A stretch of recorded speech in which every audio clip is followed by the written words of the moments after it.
ada, kenapa hidupku begini? Pret. Yang begitu-begitu jangan mimpi. Saya jawab, enak aja lu. Ya, dari kayak begini aja udah tahu hidupmu tuh enggak bertobat. Biar saya mau nasihati juga, ya hatimu tuh buta. Kecuali yang begini, shalom Bu. Ya, saya rindu mengenal kehendak Tuhan. Saya ini banyak dosa, itu saya jawab. Ya, tapi banyak tuh yang begitu. Kalau Tuhan ada, kenapa hidupku begini? Kalau Tuhan ada, kenapa aku diberi jodoh begini? Pret. Jodoh yang pilih siapa? Siapa yang pilih jodoh?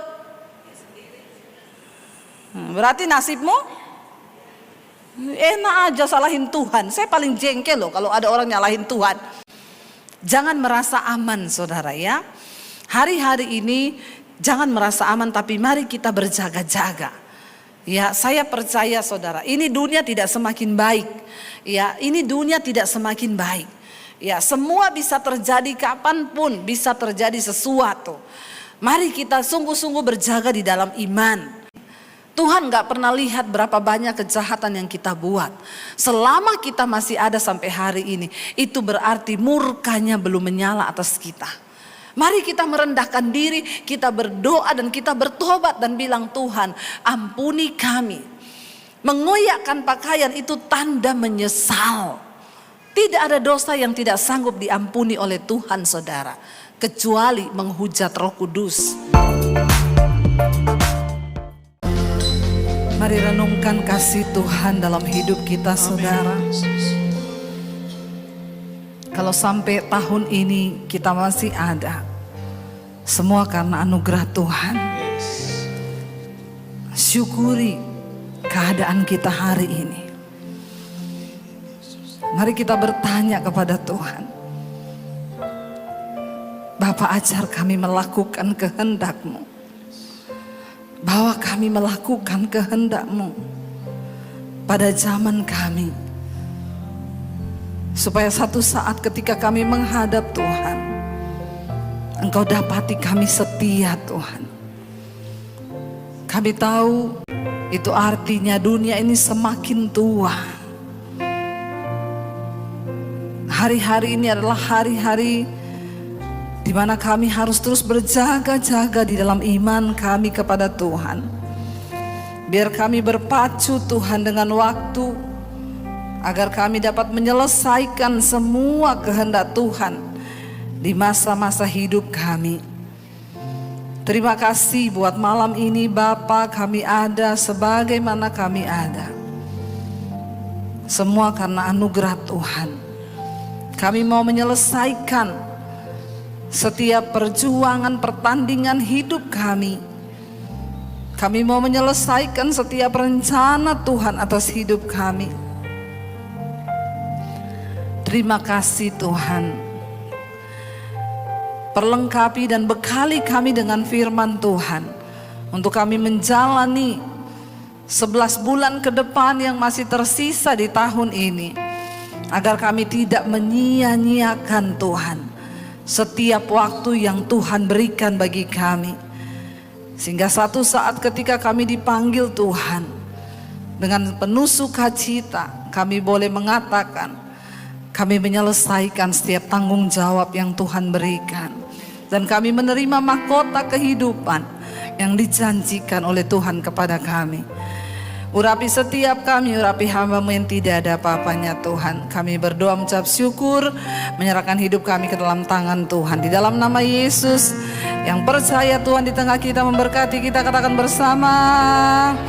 Amin, amin. Tepuk tangan buat Tuhan Yesus. Haleluya. Silakan duduk Bapak Ibu yang terkasih, puji Tuhan. Ya, jemaatnya, semua jemaat yang rindu ya. Desember lalu nggak ada tempat sampai di sini ya. Ini puji Tuhan tempat duduknya cukup, sampai di belakang saya sana cukup ya saudara ya.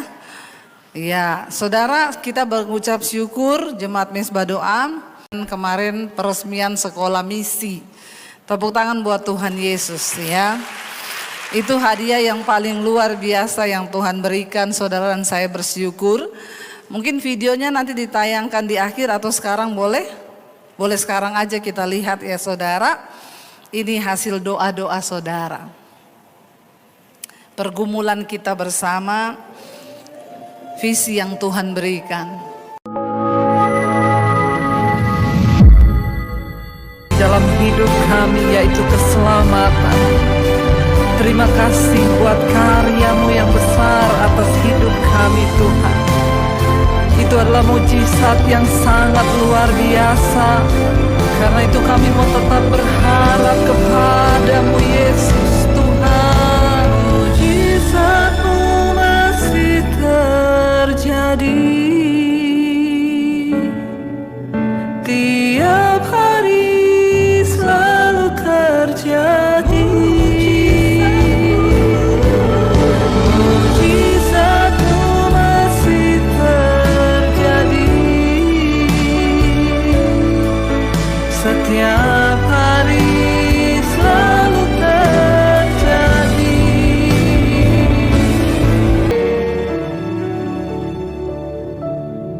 Tangan buat Tuhan Yesus. Apa gimana ya Tuhan suruh bikin sekolah itu.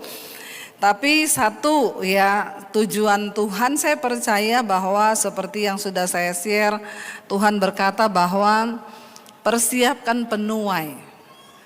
Kalau Tuhan sudah bicara penuai saudara, berarti kita ada di hari-hari yang terakhir.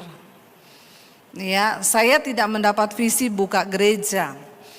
Tapi Tuhan bilang persiapkan penuai. Karena tuaian banyak tapi penuai sedikit.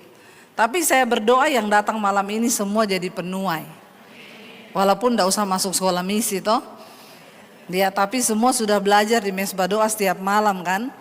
Jadi sudah mengerti kebenaran firman Tuhan. Saudara, penting hari-hari ini mempersiapkan orang-orang untuk mereka dapat mengajarkan hukum Tuhan, ketetapan Tuhan, dan janji Tuhan.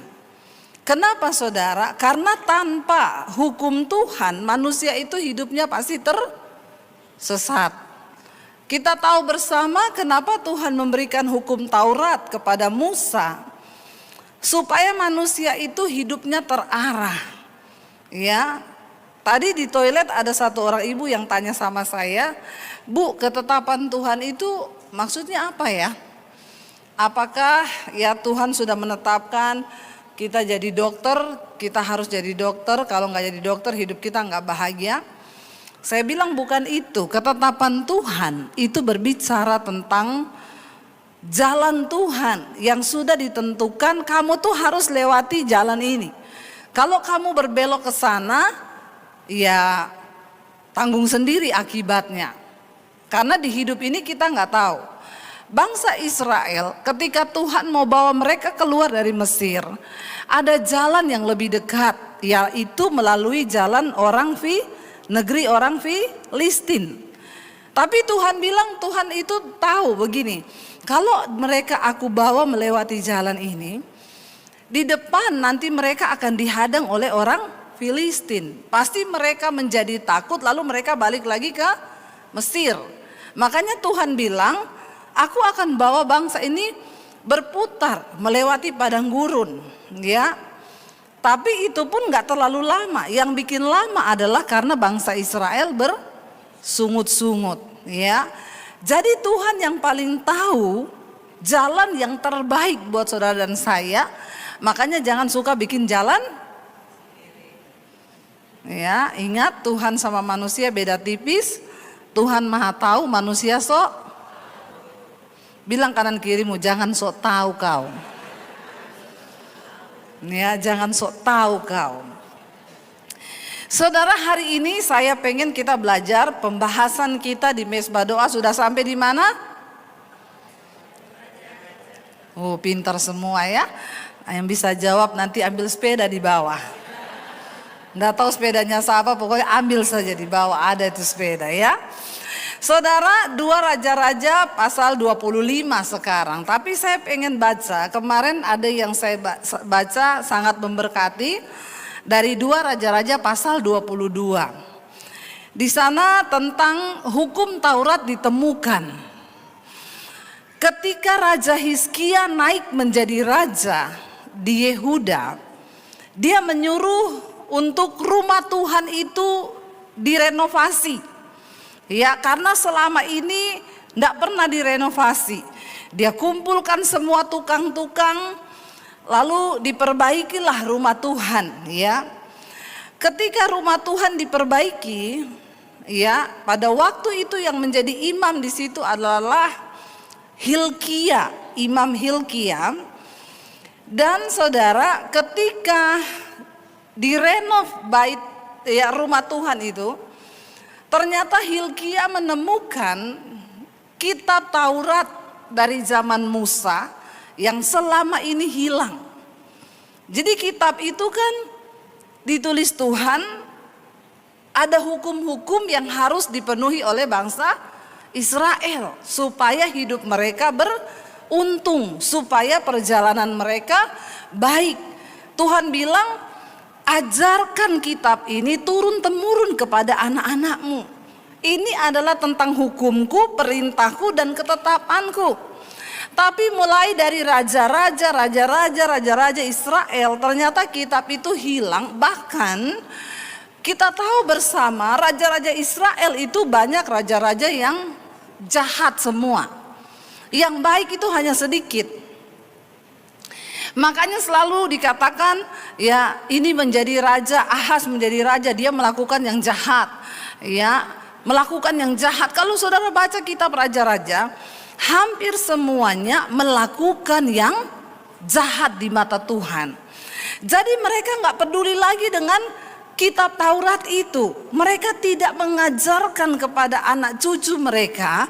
Padahal Tuhan berkata, ajarkan ini kepada anak cucumu supaya hidupmu itu berhasil.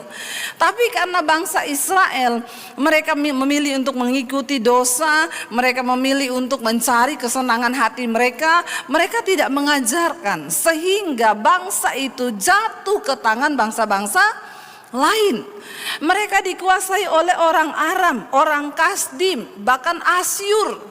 Setiap tahun mereka harus membayar upeti kepada raja-raja ini supaya mereka tidak dikuasai, saudara.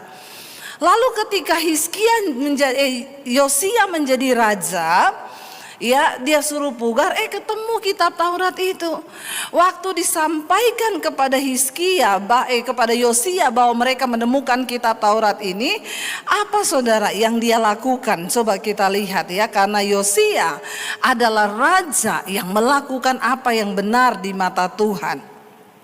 Kita lihat bersama 2 Raja-Raja, saudara, pasal yang ke-11, ya. 10 dikatakan begini, ayat yang ke-10, 2 Raja-Raja pasal yang ke-10, saudara. 2 Raja-Raja pasal 22 ayat yang ke-10, ya. Kita lihat di sana apa kata firman Tuhan. 2 Raja-Raja 22 ayat yang ke-10. Baca bersama. Safan panitria itu memberitahukan juga kepada raja, Imam Hilkia telah memberikan kitab kepadaku. Lalu Safan membacakannya di depan raja. Segera sesudah raja mendengar perkataan kitab Taurat itu, apa yang dia lakukan? Dikoyakkannya lah pakaiannya. Lalu kemudian raja memberi perintah kepada Imam Hilkia, kepada Ahikam bin Safan, dan kepada Akbor bin Mika, kepada Safan panitra itu, dan kepada Asaya hamba raja, katanya, pergilah mintalah petunjuk Tuhan bagiku, bagi rakyat dan bagi seluruh Yehuda tentang perkataan kitab yang ditemukan ini. Sebab apa? Hebat kehangatan murka Tuhan yang bernyala-nyala terhadap kita, oleh karena nenek moyang kita tidak mendengarkan perkataan kitab ini dengan berbuat tepat seperti yang tertulis di dalamnya. Ketika Yosia mendengar bahwa kitab Taurat itu sudah ditemukan, dia menyuruh untuk dibaca. Dan ketika dia mendengar semua yang tertulis, Tuhan berkata, kamu jangan menyembah Allah lain, kamu jangan bersinah, kamu jangan membunuh, kamu jangan ini. Dia kaget, saudara. Dan Alkitab berkata reaksi pertama yang dilakukan oleh Yosia adalah dia mengoyakkan apa? Ya, pakaiannya. Kita tahu bersama Yosia ini menjadi raja umur 8 tahun. Dan selama dari dia masih kecil, berarti dia tidak pernah mendengar kitab Taurat. Tidak pernah dibaca oleh orang tuanya, oleh nenek moyangnya. Padahal Tuhan berkata, bacalah ini, peringatkan ini kepada keturunanmu. Saudara, betapa berbahayanya, saudara, ketika kita hidup tidak mengindahkan firman Tuhan, apalagi kita tidak mengajarkan itu kepada anak cucu kita. Kita tidak pernah membaca hukum-hukum Tuhan itu. Yosia kaget. Waktu dia baca, dia tahu, ya Tuhan, betapa jauhnya bangsa ini telah menyimpang daripada ketetapan Tuhan. Dia mengoyakkan jubahnya, saudara. Pada waktu itu orang mengoyakkan jubahnya itu tanda bersalah, tanda tidak mampu, tanda dia itu menyesal. Dikatakan dia mengoyakkan pakaiannya. Lalu apa yang dia lakukan, saudara? Dikatakan dia kumpulkan saat itu juga orang-orang yang berperan di atas bangsa itu. Nabi, dia panggil imam besar yaitu Hilkia. Dia panggil semua ya orang tua-tua di Yehuda. Lalu dia bilang, cepat minta petunjuk. Minta petunjuk Tuhan. Ya, apa yang terjadi setelah kita tahu kesalahan kita? Makanya Alkitab berkata, firman Tuhan itu berguna. Yang pertama untuk menuntun jalan kita, yang kedua untuk mengubah kelakuan kita, yang ketiga untuk ya membuat kita ini bisa introspeksi diri. Jadi ketika Yosia membaca seluruh kitab Taurat itu, dia bilang, cepat ya minta petunjuk Tuhan. Apa yang akan terjadi dengan bangsa ini? Karena bangsa ini sudah jauh melenceng dari jalan Tuhan. Saudara, perhatikan keadaan keluarga kita. Apakah keluarga kita sudah jauh menyimpang daripada hukum Tuhan, daripada firman Tuhan? Ya, kita nggak usah bicara bangsa ini dulu lah. Kalau bangsa ini memang sudah terlalu besar. Makanya kita berdoa supaya pemimpin yang terpilih atas bangsa ini, wah kalau yang kayak Yosia, puji Tuhan haleluya 12 kali ya. Kira-kira ada enggak ya yang masih begitu pemimpin di bangsa ini, yang menangis bagi rakyatnya, menangis kepada Tuhan karena bangsa ini berdosa, mengoyakkan jubahnya dan menyesal dan berkata, ya ampun, kita ini sudah jauh melangkah menyalahi hukum Tuhan. Makanya jangan pernah berhenti berdoa, saudara, buat bangsa ini, amin. Supaya bangsa kita melakukan apa yang benar di mata Tuhan. Ya, dikatakan di sana dia kumpulkan, dia baca, lalu dia bilang, segera tanyakan, cari orang yang bisa mendengar suara Tuhan dan bisa kasih tahu apa yang akan terjadi karena kita sudah melangkah terlalu jauh. Ayat 13 dikatakan, pergilah, dia bilang, mintalah petunjuk Tuhan bagiku, bagi rakyat dan bagi seluruh Yehuda tentang perkataan kitab yang ditemukan ini. Sebab hebat kehangatan murka Tuhan yang bernyala-nyala. Karena memang Yosia nggak tahu, dia jadi raja menggantikan bapaknya itu umur 8 tahun. Ya, secara manusia memang nggak masuk akal. Dan dikatakan di sana, ya, karena nenek moyang kita tidak mendengarkan perkataan kitab ini yang dia tahu, waktu dia baca baru matanya tersingkap. Saudara, bagaimana kita bisa tahu dosa dan pelanggaran kita? Hanya ketika kita ini bergaul dengan firman Tuhan, amin. Makanya jangan malas baca Alkitab, setidaknya dengar mesbah syukur dan mesbah doa ya. Ya, biar tahu, amin.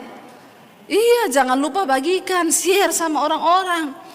Ya, supaya orang-orang yang tadinya malas baca Alkitab, mereka mengalami tuntunan. Saudara, tidak main-main loh. Lalu dikatakan di sana, dia bilang pasti murka Tuhan menyala atas kita ini, ya, karena nenek moyang kita tidak mendengarkan, tidak membaca dan tidak melakukan yang tertulis di dalamnya. Ayat 14. Maka pergilah siapa? Imam Hilkia, Ahikam, Akbor, Safan dan Asaya kepada Nabiyah Hulda. Jadi ada seorang wanita yang saat itu dia nabi, saudara. Jadi sebutannya Nabiyah. Dia adalah istri seorang yang mengurus pakaian-pakaian, yaitu Salum binti Kwa bin Haras. Dia Nabiyah yang tinggal di Yerusalem, di perkampungan baru. Mereka memberitakan semuanya kepadanya. Ya, mereka tahu ada seorang yang diurapi Tuhan, yang bisa mendengar suara Tuhan. Ya, perempuan itu menjawab mereka, beginilah firman Tuhan Allah Israel. Katakanlah kepada orang yang menyuruh kamu kepadaku, ini Tuhan yang bicara, perhatikan kunyah huruf besar. Tuhan bicara lewat Nabiyah ini, saudara. Ya, dia bilang, beginilah firman Tuhan. Sesungguhnya aku akan mendatangkan malapetaka atas tempat ini dan atas penduduknya, yakni segala perkataan kitab yang telah dibaca oleh Raja Yehuda, ya. Karena mereka meninggalkan aku dan membakar korban kepada Allah lain dengan maksud menimbulkan sakit hatiku dengan segala pekerjaan tangan mereka. Sebab itu kehangatan murkaku akan bernyala-nyala terhadap tempat ini dengan tidak padam-padam. Karena mereka sudah jauh meninggalkan Tuhan dan mereka menimbulkan sakit hati Tuhan. Saudara, waktu kita hidup terus melakukan dosa, kita nggak dengar-dengaran pada firman Tuhan, maka kita ini menimbulkan sakit hati Tuhan. Ya, mari kita bertobat. Mari kita bawa keluarga kita datang kepada Tuhan. Mari kita ajarkan firman kepada mereka. Lalu di sana dikatakan, saudara, ya, tetapi kepada Raja Yehuda, perhatikan Tuhan bilang, murkaku menyala atas bangsa ini, tetapi untuk Yosia, Raja Yehuda yang telah menyuruh kamu untuk meminta petunjuk Tuhan, harus kamu katakan demikian, beginilah firman Tuhan Allah Israel mengenai perkataan yang telah kau dengar itu, oleh karena engkau menyesal dan engkau merendahkan diri di hadapan Tuhan pada waktu engkau mendengar hukuman yang kufirmankan terhadap tempat ini dan terhadap penduduknya, bahwa mereka akan mendahsyatkan dan menjadi kutuk. Dan oleh karena engkau mengoyakkan pakaianmu dan menangis di hadapanku, aku pun telah mendengarnya. Demikianlah firman Tuhan. Saudara, mungkin keluarga kita sudah jauh melakukan dosa, atau kita sendiri mungkin sudah melakukan dosa. Tapi Tuhan melihat respon saudara dan saya. Kenapa Tuhan memperhatikan Yosia? Karena di situ dengan jelas dikatakan, karena ketika dia mendengar seluruh kitab Taurat itu, dia merendahkan diri di hadapan Tuhan. Amin. Dia menggoyakkan pakaiannya. Saudara, Tuhan melihat hati kita. Mumpung masih ada waktu untuk kita bertobat, mari kita tinggalkan segala dosa. Mari kita koyakkan pakaian kita di hadapan Tuhan dengan menangis, dengan merendahkan diri di kaki Tuhan dan berkata, Tuhan, tuntun kami kepada jalan-jalan-Mu. Maka belas kasihan Tuhan, ya, akan kita alami di dalam hidup kita. Katakan, amin. Tuhan gak pernah lihat berapa banyak kejahatan yang kita buat. Selama kita masih ada sampai hari ini, itu berarti murkanya belum menyala atas kita. Mari kita merendahkan diri, kita berdoa dan kita bertobat dan bilang, Tuhan ampuni kami. Mengoyakkan pakaian itu tanda menyesal. Tidak ada dosa yang tidak sanggup diampuni oleh Tuhan, saudara, kecuali menghujat Roh Kudus. Apa itu menghujat Roh Kudus? Roh Kudus itu kan bicara sama kita tiap hari toh. Alkitab bilang, ya kemarin ada orang bikin status gini. Hello, ada yang bisa jawab enggak? Apa tanda Roh Kudus ada dalam diriku? Saya bilang begini, Pak. Kalau ada yang ingetin waktu Bapak marah, terus ada suara di hati ngomong gini, jangan marah-marah, itu dosa loh. Nah, itu suara Roh Kudus, Pak. Kalau Bapak pelit, terus ada suara yang ngomong, jangan pelit-pelit loh. Nah, itu Roh Kudus, Pak. Ya, tapi kalau ada suara yang bilang gini, itu orang kurang ajar banget sama kamu ya, balas saja. Lebih kali, itu roh kuda liar. Bukan Roh Kudus itu, ya. Jadi jangan salah dengar ya. Jadi saudara, menghujat Roh Kudus artinya apa? Kalau engkau pahit hati sama orang, lalu Roh Kudus bilang, ampuni dia. Karena firman Tuhan berkata, kamu harus mengampuni. Tapi kita gak peduli. Kita ngomong, enggak lah, orangnya jahat. Engkau sudah menolak Roh Kudus loh. Menolak suara yang berbicara dalam hidupmu. Dan kalau engkau terus hidup dalam dosa, terus tidak mau bertobat, engkau sudah menghujat Roh Kudus. Ya, itu orang yang tidak terampuni dosanya. Kenapa dikatakan orang yang menghujat Roh Kudus tidak terampuni dosanya? Karena memang orang itu berarti tidak mau bertobat. Amin. Ya, Roh Kudus itu mengingatkan firman Tuhan. Waktu kita berdosa, Roh Kudus ingetin.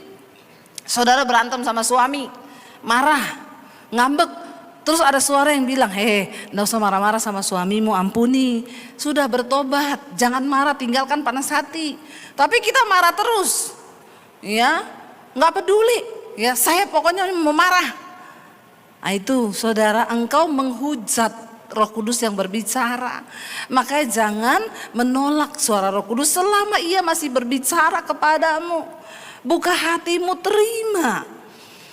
Lalu saudara, ya, dikatakan di situ bahwa ketika dia mendengar suara itu, dia takut, dia kaget. Ya, dikatakan bahwa dia merendahkan diri di hadapan Tuhan, dia menangis. Ya, waktu dia dia membaca itu dikatakan dia menangis, saudara. Dia merendahkan diri dan dia mengoyakkan pakaiannya, menangis di hadapanku. Tuhan tertarik dengan hati yang hancur. Makanya dikatakan Tuhan itu dekat dengan orang yang remuk hatinya, yang mau bertobat. Ya, sering-seringlah kita menangis dekat dengan Tuhan, saudara. Ya, karena Tuhan tuh dekat. Banyak orang Kristen itu cuma datang tuntun Tuhan. Saya banyak sekali, saudara, orang yang WA, yang konseling nggak saya jawab memang. Bu, ya kalau Tuhan ada, kenapa hidupku begini? Pret. Yang begitu-begitu jangan mimpi saya jawab. Enak aja lu. Ya, dari kayak begini aja udah tahu hidupmu tuh enggak bertobat. Biar saya mau nasihati juga, ya hatimu tuh buta. Kecuali yang begini, shalom bu, ya saya rindu mengenal kehendak Tuhan. Saya ini banyak dosa, itu saya jawab. Ya, tapi banyak tuh yang begitu. Kalau Tuhan ada, kenapa hidupku begini? Kalau Tuhan ada, kenapa aku diberi jodoh begini? Pret. Jodoh yang pilih siapa? Siapa yang pilih jodoh? Berarti nasibmu enak aja salahin Tuhan. Saya paling jengkel loh kalau ada orang nyalahin Tuhan. Gara-gara jodohku begini. Siapa yang suruh kau kawin sama dia? Terus nyalahin Tuhan, enak aja. Kalau saya jadi Tuhan, untung saya bukan Tuhan. Ya, lihat orang Kristen ini, ya saya aja jengkel loh saudara. Untung Tuhan itu panjang sabar loh Tuhan itu sabar. Wong yang pilih jodoh ya kamu sendiri. Kok yo kalau Tuhan ada, kenapa saya diberi jodoh begini? Saya bilang makanya cinta itu buta, makan tuh buta. Anak-anak muda di sini kau jangan salah pilih jodoh, buka mata. Ya, jangan bilang cinta itu buta, pret, makan tuh cinta. Kalau udah nikah, ndak ada makan cinta. Salah satu penyebab kemacetan di jalan adalah saldo kurang. Kau cuma makan cinta, ya kau nikah nggak ada duit, makan itu cinta. Coba saya mau lihat berantem terus tiap hari. Ya 70% masalah konseling yang masuk semua masalah keuangan. Ini bahaya memang hari-hari ini saudara, apalagi ya resesi sedang melanda dunia. Ya dunia barat Eropa sekarang sedang mengalami krisis. Saya baca tadi pagi beritanya kantor PBB tutup di Eropa. Kenapa? Listrik naik 300% karena perang ya. Mereka lagi kesulitan energi hari-hari ini. Ya, kita nih masih bersyukur. Ya, kadang kita lupa bersyukur. Ya, masih ada air bangun pagi, ada listrik. Syukuri itu, amin. Ya, kita lihat sekarang krisis mulai melanda dunia. Ya, jadi banyak-banyaklah bersyukur saudara. Ya, jangan cuma cinta toh ini anak-anak muda ini cinta ya. Begitu nikah salahin Tuhan karena salah menikah. Makanya itu yang saya bilang. Ya, rumah tangga ini kita mau bawa seperti apa saudara? Itu tergantung daripada kita saudara ya. Makanya hati-hati. Kemarin saya sampaikan di salah satu khotbah saya. Ya ada ibu-ibu yang bilang, itu tetangga sebelah kanan kita tuh loh, rumah tangganya ya kayak hari Valentine. Ditanya sama suaminya, kenapa? Tiap hari mereka sayang-sayangan mesra-mesraan. Ya, yang sebelah kiri tuh kayak Imlek, hari Imlek. Oh iya, kenapa? Istrinya tiap hari dikasih angpau. Lalu suaminya tanya sama istrinya, kalau rumah tangga kita kayak apa? Hari buruh. Aku tiap hari kerja paksa. Gajinya cepet kurang. Kalau demo dipecat. Kasihan ya. Makanya saya bilang, untung saya sama suami saya, rumah tangga kami seperti hari Natal, penuh damai sejahtera dan sukacita. Amin. Ya, saudara, mari kita sungguh-sungguh perhatikan kitab Taurat supaya tidak salah melangkah. Dikatakan di sana kalau orang melakukan yang jahat di mata Tuhan, dia menimbulkan sakit hati Tuhan. Lalu dikatakan di sana saudara, tapi Yosia mendapat pengecualian. Tuhan bilang, aku mendengar doanya, demikianlah firman Tuhan.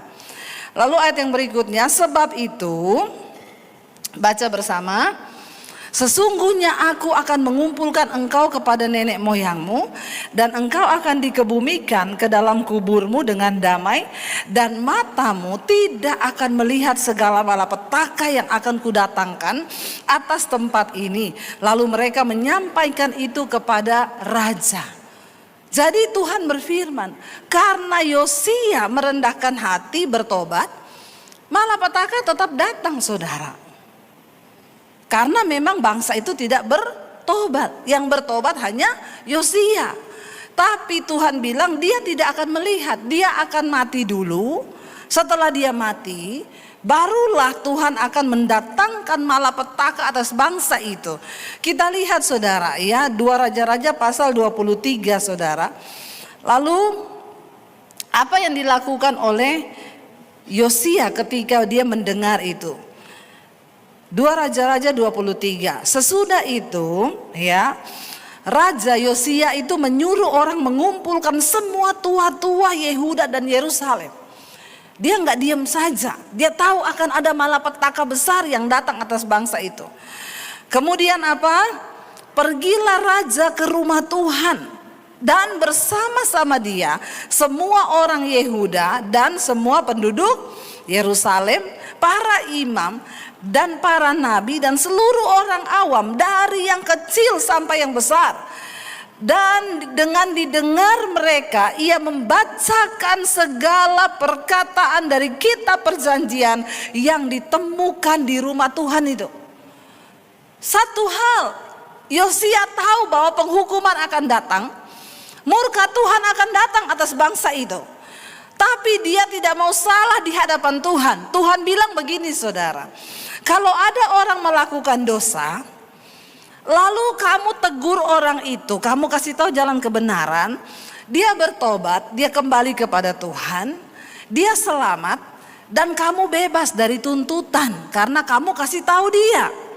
Sebaliknya, kalau ada orang berbuat dosa, kamu tahu dia berbuat dosa, tapi kamu tidak tegur dia, dia berjalan terus dalam dosanya, dia akan mati karena dosa itu, tetapi kamu bebas dari pertanggungan jawab karena kamu sudah kasih tahu dosanya. Tidak apa-apa saudara kasih tahu, tapi berdoa dulu. Kalau kita lihat ada orang-orang yang berbuat dosa, ya kasih tahu baik-baik, ya tegur empat mata dengan kasih. Kalau dia nurut, puji Tuhan dia selamat. Kalau dia tidak nurut, ya dia mati dalam dosanya, tapi kita bebas dari pertanggungan jawab terhadap jiwanya. Makanya dikatakan di sini, Yosia tahu akan datang malapetaka itu. Dia kumpulin semua rakyat, tua-tua, orang besar dan kecil, orang awam, orang berpendidikan, imam, semua dikumpulin. Untuk apa? Dia bacakan semua perkataan dari kitab perjanjian yang ditemukan di rumah Tuhan itu, supaya semua orang mendengar kebenaran. Saya bersyukur saudara, dengan datangnya pandemi, lalu sekarang banyak ya media yang memberitakan firman Tuhan. Saya bersyukur lewat YouTube, ya lewat channel saya, setiap hari kita menyuarakan kebenaran. Ternyata saudara, saya ketemu banyak orang di semua kota, pulau, bahkan negara yang saya datangi. Mereka bersaksi. Mereka cerita, Bu, saya mengucap syukur. Saya ini dulu tidak tahu kebenaran, tapi setelah saya tiap malam dengarkan mesbah doa, tiap pagi saya dengar mesbah syukur, sekarang saya bertobat, Bu. Ada yang sedang bersinah, ada yang udah mau cerai, ada yang mau bunuh diri. Loh saudara, ya saya pergi ke Amerika, ada orang yang cerita, Bu saya nih loh mau bunuh diri, Bu saya. Keadaan ekonomi bangkrut, saya jatuh dalam dosa perselingkuhan, iblis intimidasi saya ini sudah bawa mobil lagi nyetir loh Bu. Saya mau cari tempat bunuh diri yang aman. Loh, untuk bunuh diri aja cari tempat aman loh saudara. Ya, nggak gampang juga ternyata mau bunuh diri itu. Di jalan saya putar YouTube Bu di mobil, tiba-tiba saya dengar khotbah Ibu. Saya berhenti di pinggir jalan Bu. Saya nangis dilawat Roh Kudus di pinggir jalan loh Bu. Saya bertobat, saya akhirnya dipulihkan Tuhan. Saya kembali kepada Tuhan.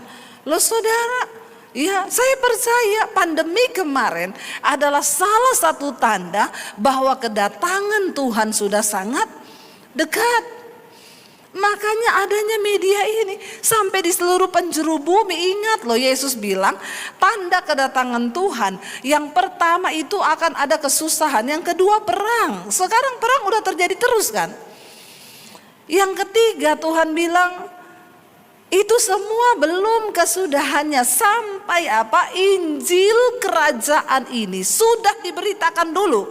Semua orang sudah mendengarnya, baru datanglah kesudahan zaman. Loh kenapa Injil ini harus diberitakan dulu supaya semua orang mendengar? Supaya tidak ada alasan orang yang berkata saya belum dengar loh kebenaran. Ya, makanya saudara, tugas saudara tidak usah sekolah Alkitab dulu. Ya, sudah cukup itu anak-anak sekolah Alkitab itu. Wah, saya puji Tuhan, haleluya sekali saudara ya. mendengar kesaksian mereka terpanggil, ada yang dari Papua, ya dari NTT, banyak kan dari luar pulau. Yang saya bingung dari Jawa sendiri tidak ada. Ya, memang ini penggenapan firman atau bagaimana ya? Ya puji Tuhan loh, mereka cerita ada yang, Bu saya ini untuk datang, saya nggak punya biaya. Karena memang tiket kami yang bayarin semua, tapi untuk sangu saya kan perlu uang di jalan untuk makan. Saya ngojek Bu seminggu Bu, cari uang untuk saya bisa berangkat. Oh saya percaya ini anak-anak jadi anak-anak yang militan. Tadinya saya itu khawatir juga saudara. Saya pikir tadi saya bilang ini buat orang-orang yang tidak mampu gratis. Pikiran saya paling yang tidak mampu itu 4-5 orang lah ya. Yang tidak mampu, yang lain mampu. Ini hampir semua tidak mampu. Saya bilang Tuhan, berarti memang benar ya ini nubuatannya Tuhan ya. Memang sekolah ini memang harus dibuka untuk itu ya. Saya tadinya khawatir waktu sudah laporan kita bikin proposal, pengeluarannya 1 bulan 50 juta untuk makan. Aduh, Tuhan Yesus uang dari mana? Tapi saya meneguhkan hati saya. Ya seperti Raja Hizkia, dia tidak takut dengan ancaman Raja Asyur. Dia datang di hadapan Tuhan, menguatkan hatinya. Saudara percaya nggak? Yang tadinya saya takutkan, saya taruh duit di sana kan. Setiap hari saya pantau, masih berapa saldo. Saldonya tidak berkurang-berkurang. Kenapa? Tiba-tiba ada orang antar, Bu saya 2 minggu sekali ya ngantar telur 2 peti, ngantar tahu, tempe 600 potong. Sampai kita kebingungan, kebanyakan nih mau bawa kemana ya. Jadi itu anak-anak full protein. Tiba-tiba ya protein terus saudara, biar otot mereka kuat ya. Bukan hanya otot ini ya, tapi otot rohani dan otot jasmani juga kuat toh. Sekarang kan orang pada diet-diet toh, biar ototnya kuat kan. Padahal yang diserang sekarang bukan hanya otot ini loh, otot otak diserang. Apalagi mendekati jatuh tempo. Jadi kau jangan hanya melatih otot kekuatanmu, latih otot imanmu, amin. Ya karena iman yang kita pakai hari-hari ini. Saya tuh kaget, orang antar saudara. Ya belum selesai nih, belum habis lauk yang diantar. Bu ada yang antar ayam 10 kilo. Bu ada yang antar sayur dari kebun-kebun lagi tuh. Sayur banyak sekali. Karena di sana kanan kiri kan kebun saudara. Ya saya melihat sampai hari ini. Itu Tuhan ajaib, dahsyat dan luar biasa. Ya kita tidak pernah meminta-minta sebab Tuhan itu menyediakan semua bagi orang yang sungguh-sungguh berharap. Saya ajari kepada mereka, kamu kalau mau makan ayam doa supaya ada yang kirim ayam. Di sini disediakannya tempe dan telur. Kalau kau pengen makan ayam kau doa sendiri. Jangan terlalu enak tuh anak-anak sekolah Alkitab. Ya nanti mereka jadi kedagingan. Enak banget tidur di spring bed baru, bantal baru, dikasih guling lagi. Saya bilang, enggak usah dikasih itu guling. Nanti mereka keenakan peluk guling. Jam 5 pagi tidak bangun. Ya jadi tidak pakai guling, pakai bantal saja. Itu aja udah puji Tuhan, haleluya 12 kali. Saya dulu bantalnya pakai dus Indomie. Kamu enak pakai bantal baru sekarang. Tapi saya melihat saudara, wow Tuhan itu dahsyat dan ajaib. Ya, jadi saudara, kita harus memperdengarkan loh. Anak-anakmu kasih tahu. Kalau dia pacaran, saudara bilang hidup dalam kekudusan ya. Yang penting saudara udah ingetin. Terserah dia. Ingat ya, kamu yang akan membayar harga loh. Mami udah kasih tahu kamu hidup dalam kekudusan. Saudara harus ingetin. Kasih tahu firman Tuhan. Sebab hanya orang yang hidup kudus yang akan melihat Tuhan. Jangan coba-coba kau melenceng. Kasih tahu saudara. Dia kasih tahu, dia kumpulin semua. Lalu dikatakan di sana apa saudara? Sesudah itu apa? Berdirilah ia Ya, berdirilah raja dekat tiang dan diadakannya lah perjanjian di hadapan Tuhan untuk hidup dengan mengikuti Tuhan dan tetap menuruti perintah-perintahnya, peraturan-peraturannya dan ketetapan-ketetapannya dengan apa? Segenap hati dan dengan segenap jiwa, dan untuk apa? Menepati perkataan perjanjian yang tertulis dalam kitab itu, dan seluruh rakyat turut mendukung perjanjian itu. Bayangkan loh, ini raja, ya luar biasa.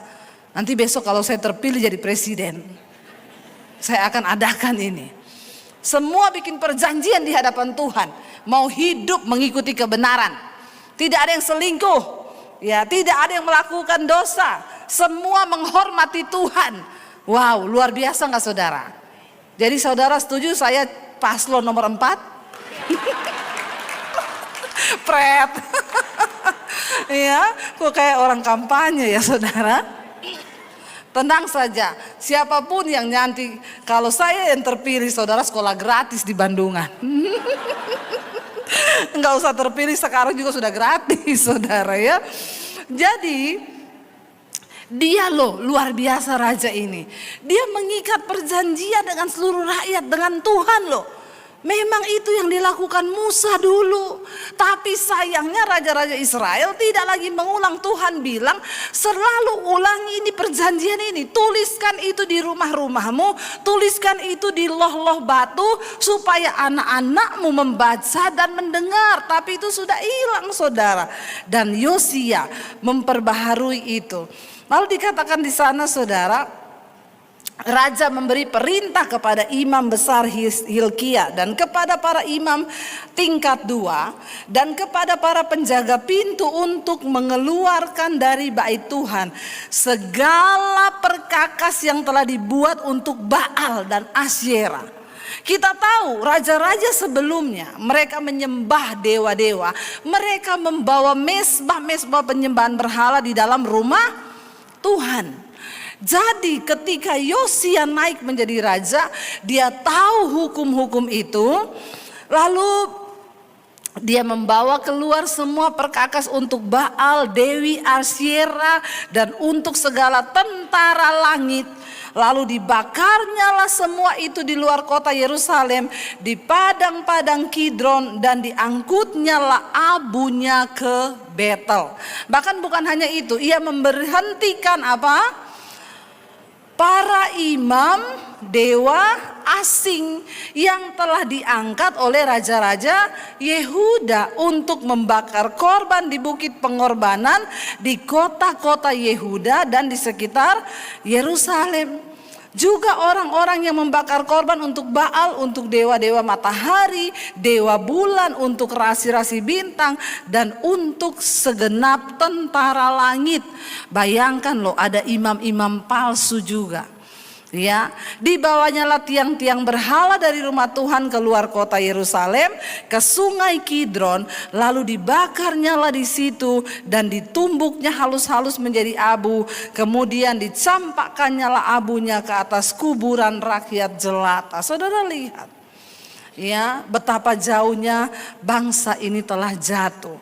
Bahkan ia merobohkan petak-petak pelacuran bakti loh saudara, yang ada di rumah Tuhan. Luar biasa ya. Di rumah Tuhan ternyata ada pelacuran bakti, karena mereka menyembah dewa Baal dan Dewi Asyera. Dan itu sangat identik dengan persinahan. Ya, karena dewinya itu dewi persinahan, disembah, dan mereka melakukan pelacuran bakti. Orang-orang perempuan bahkan bertenun sarung untuk Asyera. Mereka bikin saudara. Ya, sekarang setan itu, saya kemarin ke Semarang diajak ke kuburan. Lalu saudara, saya ketemu penjaga kuburnya. Saya tanya sama ya keluarga ini yang ngajak saya, karena suaminya meninggal berapa puluh tahun. Saya tanya, Bu, ini ibu ngasih dia bulanan? Iya Bu. Ya, 1 bulan berapa? 100.000. Oh cuma 100.000, iya. Terus ini tanaman-tanaman di atas kuburan ini dia yang tanam. Ya itu kubur saudara, ya kita bisa healing di situ. Karena indah banget kuburnya itu, ada bunga-bunga. Ya jadi saya bilang ini kayak tempat rekreasi ya. Lalu saya tanya sama penjaga kuburnya, ya Bapak kerja di sini udah berapa tahun ya? Ya kira-kira 27 sampai 29 tahun. Lama ya Pak? Iya. Bapak pegang berapa kubur di sini? 60 ada. Kalau bayar 100.000 kali 60 berapa saudara? 6 juta sebulan. Saya bilang masih ada lapak enggak Pak? Lumayan ya jaga kubur saudara. Dia bilang gini, oh ada yang ngasih 600 Bu. Kalau kuburan yang gede-gede itu 600 kasih saya. Ada yang ngasih 500. Berarti Bapak ini 10 juta lebih ya. Jaga kubur loh saudara. Ada yang mau enggak? Saya tanya di sini berapa kubur? Ribuan Bu, ribuan.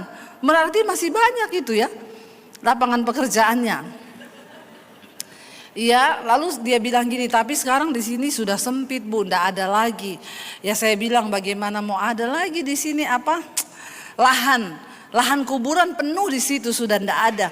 Kenapa? Lah yang belum mati yuk ikut-ikutan beli kapling. Ya. Suaminya di sini istrinya masih hidup. Kaplingnya udah ada. Lucu orang itu ya. Padahal ditanya, ibu sudah siap mati? Ya janganlah. Kok udah beli lubang? Kalau udah beli lubang berarti sudah siap masuk toh. Ya enggak usah macam-macam lah ya. Mending tuh uang dipakai dulu buat menabur dulu. Gampang lah kalau mati biar orang yang urus. Lalu saudara, saya tanya nih sama dia intinya, Pak saya mau tanya Bapak puluhan tahun kerja di sini. Saya mau tanya, Bapak pernah lihat setan enggak? Ya belum pernah ya Bu. Belum pernah lihat setan loh. Saya bilang memang Pak benar. Jawaban Bapak benar, saya setuju Pak. Setan tuh enggak ada di kuburan. Setan banyaknya di mana? Di mana saudara? Setan banyaknya di mana? Di gereja, toh? Banyak setan yang ada di gereja. Banyak. Kenapa setan banyak di gereja? Ya karena dia tahu kan saudara mau mendekatkan diri sama Tuhan toh. Amin. Ya. Aminnya kenceng banget tuh. Kayaknya kepahitan ya. Nah memang, tapi memang benar toh. Setan tuh enggak ada di kuburan. Ya setan tuh enggak ada saudara di tempat-tempat orang mati. Ya buat apa dia ganggu orang mati toh? Loh, saya mau tanya lah, setan mau ganggu orang mati buat apa? Wong udah mati toh. Udah nggak takut loh, orang mati itu udah nggak takut lagi. Yang penakut itu orang yang. Jadi setan nggak ada di kuburan, setan banyak di. Ini loh, ini ya. Tempat pelacuran bakti di rumah Tuhan loh. Pelacuran bakti di rumah Tuhan. Ya, banyak gak orang yang selingkuh, berzina. Ya, bahkan pelayan-pelayan Tuhan. Banyak gak? Kok tahu? Banyak, sekarang banyak. Ya. Saya tuh pernah saudara, teman saya cerita di satu gereja. Guru sekolah minggu sakit-sakitan terus diperiksa enggak sembuh, diperiksa enggak sembuh, akhirnya ya udah kamu check up aja deh, seluruhnya check up biar ketahuan sakit apa. Ternyata waktu di check up positif kena HIV nih guru sekolah minggu, AIDS saudara. Lalu dipanggillah dia, kok kamu bisa kena AIDS itu? Emang kamu ini punya pacar? Iya Pak. Siapa pacarmu? Pelaut. Jadi setiap kali dia datang pulang dari pelayaran, booking hotel, ya melakukan hubungan, persinahan. Lalu dia terjangkit dari temennya, dari pacarnya pelaut ini. Lalu pengerjanya semua tanya, maaf ya, apakah kamu melakukan hubungan hanya dengan pacarmu itu? Enggak, ada juga dengan orang lain. Siapa? Pak Gembala. Di gereja banyak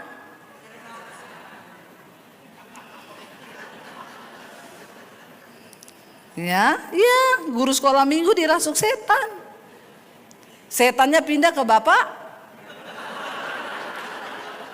Jangan tertawa saudara ya. Ini kesaksian nyata loh. Jadi semua syok pengerjanya. Hah? Pak Gembala. Mereka berunding. Tapi kan ini Pak Gembala juga harus dicek toh. Karena pasti juga tertular. Lalu Pak Gembala dipanggil, Pak begini ya, diceritalah. Ini guru sekolah minggu kan kita sudah cek dia positif kena HIV. Tapi dia juga ada cerita bahwa dia berhubungan dengan Bapak Gembala. Jadi mau tidak mau Bapak juga harus cek, harus dites. Akhirnya Bapak Gembala dites dan ternyata positif. Ibu Gembala harus tes juga karena berhubungan dengan Bapak Gembala.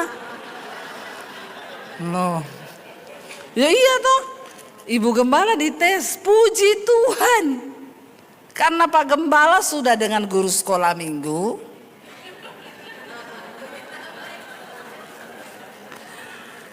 Jadi Ibu Gembala lolos. Karena ternyata Pak Gembala gak pernah menyentuh Ibu Gembala lagi. Kan sudah sama guru sekolah minggu yang muda toh. Tuhan tahu meluputkan orang-orang yang benar. Hati-hati loh bapak-bapak. Singkat cerita tragis, guru sekolah minggu meninggal, Bapak Gembala juga meninggal. Dua-dua meninggal karena positif terkena AIDS. Makanya saudara, Yosia dia buang semua itu pelacuran-pelacuran bakti yang ada di rumah Tuhan. Sekarang ini di gereja saudara, orang-orang yang rajin ke gereja, tetap mereka berzina, selingkuh, homo, lesbi, tetap. Tapi ke gereja juga jalan terus. Ya, tapi homo jalan terus, lesbi jalan terus, selingkuh jalan terus. Ya, percabulan jalan terus. Ini kan ngeri toh. Makanya setan tidak ada di Iya, setan dari kuburan, setan banyak di gereja. Gangguin orang-orang yang mau coba dekat dengan Tuhan. Makanya saudara harus kuat iman. Dihancurkan semuanya, ya. Bahkan ayat yang berikutnya, disuruh nyala datang semua imam dari kota-kota Yehuda. Lalu ia menajiskan bukit-bukit pengorbanan. Tempat para imam itu membakar korban dari Geba sampai Berseba. Dirobohkannya lah pula bukit-bukit pengorbanan di pintu-pintu gerbang yang ada dekat lubang pintu gerbang Yosua, penguasa kota itu, yang ada pada sebelah kiri kalau orang memasuki pintu gerbang kota itu. Jadi dia menyatakan najis, ini semua najis, tidak boleh disentuh, tidak boleh dipegang. Jangan lagi engkau membakar korban. Tetapi para imam bukit-bukit pengorbanan itu tidak boleh naik ke atas mezbah Tuhan di Yerusalem. Hanya mereka boleh memakan roti yang tidak beragi di tengah-tengah saudara-saudara mereka. Saudara, hari ini saya berdoa supaya kebenaran kita sungguh-sungguh hidupi dalam hidup kita. Amin. Jangan merasa aman saudara ya. Hari-hari ini jangan merasa aman, tapi mari kita berjaga-jaga. Ya, saya percaya saudara, ini dunia tidak semakin baik. Ya, ini dunia tidak semakin baik. Ya, semua bisa terjadi kapanpun, bisa terjadi sesuatu. Mari kita sungguh-sungguh berjaga di dalam iman. Ya, makanya saya itu ya tenang kalau ada di Bandungan sana di sekolah Alkitab ya. Rasanya aduh ya, enggak banyak setan di sana. Di bawah gunung ya, dekat dengan Tuhan, jauh dari hiruk pikuk kota ya. Mari kita sungguh-sungguh hari-hari ini menjaga iman kita. Kita mulai hidup dalam takut Tuhan. Ya, dan pada akhirnya kita tahu bersama akhir dari kisah ini, Yosia mati. Dia dikuburkan dengan nenek moyangnya. Lalu apa yang terjadi? Murka Tuhan turun atas Yehuda. Masuklah Babel.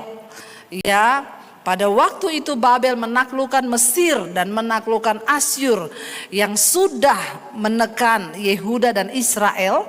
Lalu ditaklukkan oleh Babel dan akhirnya Babel masuk ke Yehuda. Mereka semua dibawa di dalam pembuangan sebagai tawanan. Mereka diangkut, bahkan yang lainnya dibunuh saudara semuanya. Dan akhirnya Babel masuk menguasai ya Yehuda. Mereka yang mengangkat gubernur, mereka yang mengangkat raja, mereka yang menetapkan semua ketetapan-ketetapan. Bahkan imam-imam dibunuh saudara. Dan murka Tuhan yang menyala tidak terelakkan. Saya berdoa hari-hari ini, mari saudara, ya kita tahu bersama bahwa kebenaran akan meninggikan derajat bangsa, tetapi noda akan membawa kutuk bagi bangsa. Biarlah kita semua yang ada malam hari ini, kita mau sungguh-sungguh ikut Tuhan, kita mau sungguh-sungguh hidup dalam jalan kebenaran Tuhan. Ya, mari kita mau sama-sama siapkan hati kita malam ini, kita mau masuk ke perjamuan kudus. Mari saudara, Tuhan memberikan kita kesempatan untuk menikmati tubuh dan darahnya. Supaya kita ini boleh sungguh-sungguh terus mengingat akan pengorbanan Kristus. Mari kita sungguh-sungguh datang kepada Tuhan. Mari kita sungguh-sungguh bawa hidup kita.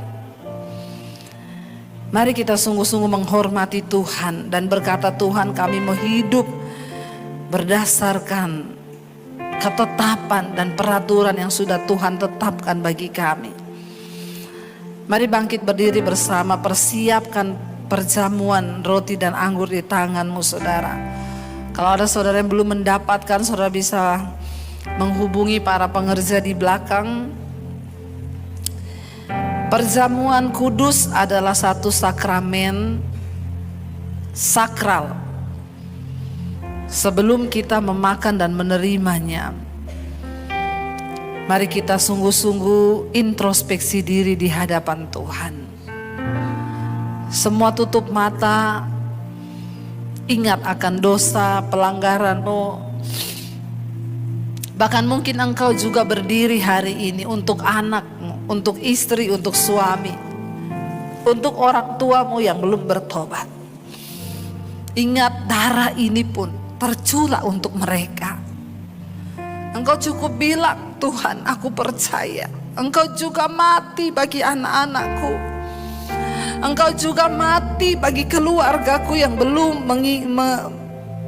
menerima Engkau sebagai Tuhan dan Juru Selamat. Mari saudara, sungguh-sungguh datang pada Tuhan hari ini. Koyakkan pakaianmu di hadapan Tuhan.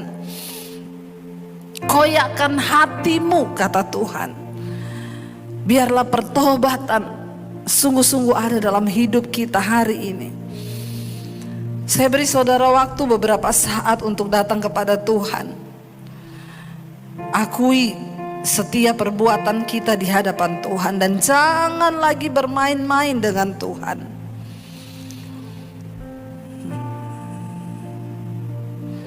Datang pada Tuhan hari ini saudara. Kami bawa hidup kami Tuhan.